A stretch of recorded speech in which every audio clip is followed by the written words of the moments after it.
NFL Live, rolling on a football Friday. On today's show, Adam Schefter reporting the league is not placing Antonio Brown on the commissioner's exempt list.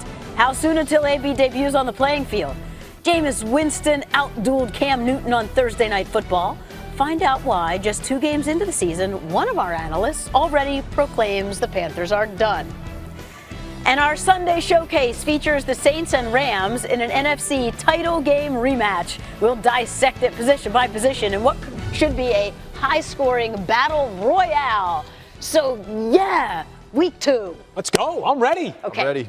Field Yates, Damian Woody, Rob Dinkovich. I'm Susie Culver. So with all that enthusiasm, what do you say we start with the latest chapter in the Antonio Brown saga?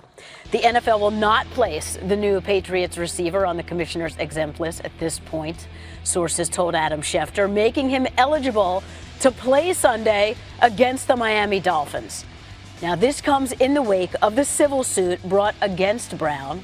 To recap, Brown's former trainer, Brittany Taylor, has accused the Patriots wideout of 3 incidents of sexual assault. Brown has denied all of those allegations. The NFL began its investigation earlier this week. Taylor is also planning to meet with league officials next week. Yesterday, Brown had this on Instagram Live, taped at the TB12 Therapy Center. The devil gonna try to bring you down when you get closer to your goals. The key is, don't let him. Now I was thinking about it. All the basketball players in the world, all the soccer players in the world, they get love and embrace.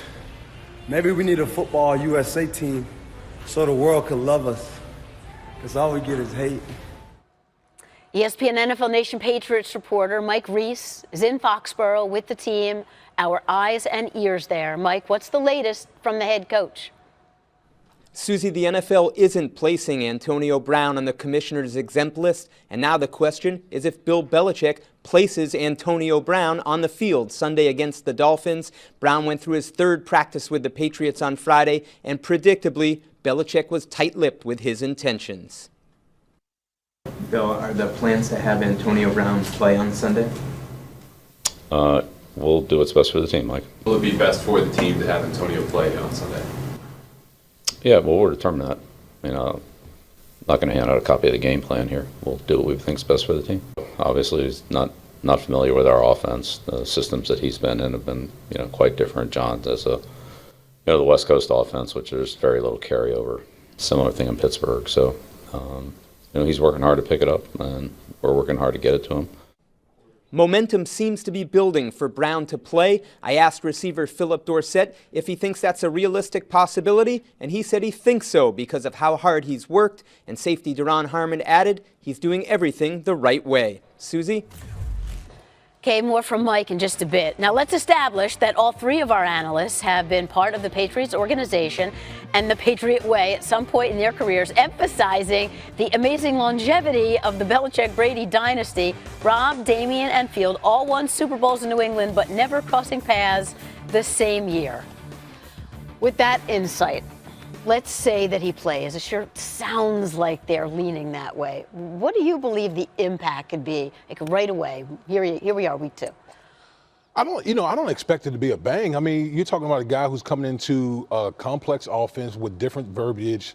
I look at it as a situation where give him a small sample size, a couple things that they might want him to specifically just do. Or Tom Brady might tell him, listen, I need you to run this route.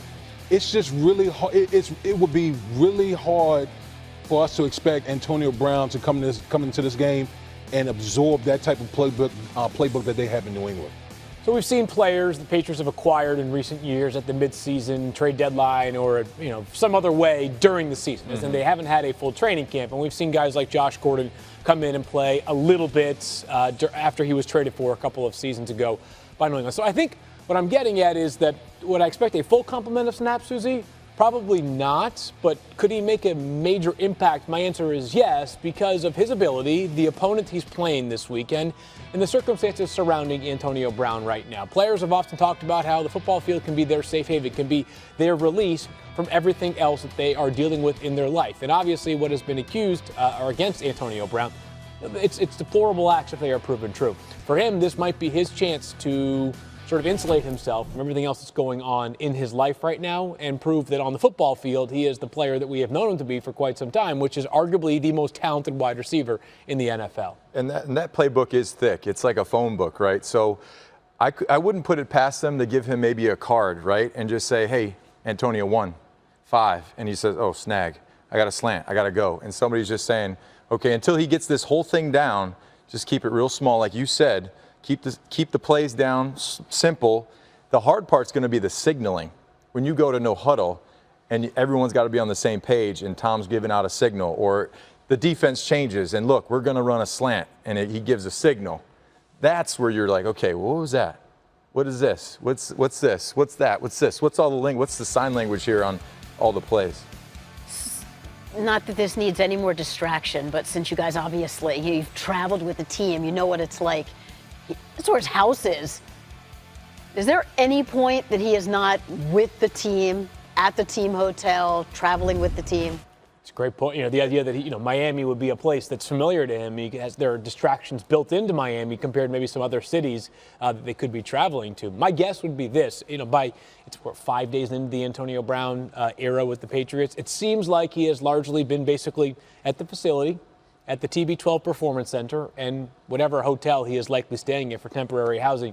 It feels like he has been very much on the straight and narrow within the confines of the Patriots. Wouldn't surprise me if on Saturday that's sort of that's the task. Hey. There's always a curfew now. So any away game, there's curfew. So let me tell you something, and you know this. When you go to these cities like Miami, D.C., you're staying far away from the city. You usually get there really late, but then you go play in Green Bay and Buffalo. All of a sudden you're there like at the crack. You're there in the morning. Saturday morning. So that's right. That's right. So it'll be planned. It'll be planned out. Right, Mike Reese be in the locker room today. Have reaction from players as well. We'll have that for you later in the show. So meantime, the Dolphins. What's going on field with Minkah Fitzpatrick? Chris Mortensen reporting that Miami has given the former first-round corner/safety permission to seek a trade. And basically, he has made it clear he wants out, does Minkah Fitzpatrick, a first-round pick in 2018, Susie. A guy whose incredible versatility was one of the hallmarks of his game, but he has been disappointed by the way that the Dolphins have utilized him in a couple of different roles this preseason. So look for him to eventually be moved on from, because teams will come calling on Minkah Fitzpatrick. Patriots and Dolphins, part of a stacked early window Sunday. So let's get into Sunday's early leads as we dig into some of the biggest injuries and storylines heading into Sunday's matchup. Field, Seahawks, Steelers. What's Juju Smith-Schuster's status? It was a little bit of injury to insult late last Sunday night as he banged up that toe against the Patriots. He was upgraded to a full participant in practice on Thursday. He should play on Sunday in a massive game for the Steelers at home. Damian, Cards, Ravens. We'll get the better of the Kyler Murray-Lamar Jackson matchup. Yeah, I think it's Lamar Jackson. Listen, it's going to be a handful for a lot of teams to prepare for the Ravens offense because of the diversity that they bring from a scheme standpoint. And then you add a Hollywood Brown on the outside. Boy, it's going to be a show. That was crazy, wasn't it? Oh, my God. Rob, does Washington's defense have the answer to stop Dak Prescott and Zeke Elliott? No. Has anyone stopped them so far? So, you look back at what they did week 1 against the Eagles, and they had 116 yards rushing against them. The Redskins did, and last year, last in the league in run defense. So I think it's going to be a big day for the Dallas Cowboys in running. Field, what's Joe Mixon's status as the Bengals host the Niners? Yeah, Susie, questionable, but this one feels like it's closer to doubtful than it would be the old probable designation. No practice on Wednesday or Thursday for Joe Mixon. Left week 1 with an ankle issue. If he does not play, Giovanni Bernard, a natural candidate to step in and fill in. He has been a very capable player for the Bengals for quite some time. Rob, does the Chiefs passing game have enough firepower to overcome the loss of Tyreek Hill starting Sunday in Oakland? Yes, they do. And my most exciting fantasy pickup was Sammy Watkins. Let's go. And they also picked up LaShawn McCoy, who I've played against, and I know that he could be a big-time player, and Andy Reid will get him out in space against those linebackers. Damian, Packers offense off to a sluggish start last week. How will they fare against the Vikings defense? I think it's going to be more of the same. Listen, if you're the Green Bay Packers, you want to run the ball to establish that play-action pass where you're going against this Vikings defensive front. They're really stout against the front, and their Packers offensive line is going to be in a lot of trouble with that Vikings pass rush. And we're going to talk about the Vikings offense when Kirk Cousins joins us live at the top of the hour. So we can look forward to that. Just getting rolling here on NFL Live. Up next is Carolina in trouble. The Panthers offense struggled to get going on Thursday night as they fell for the second straight week. Are the injuries finally catching up to camp? Antonio Brown will be eligible to play this weekend for New England. Could it be a breakout game as he returns to his hometown in his Patriots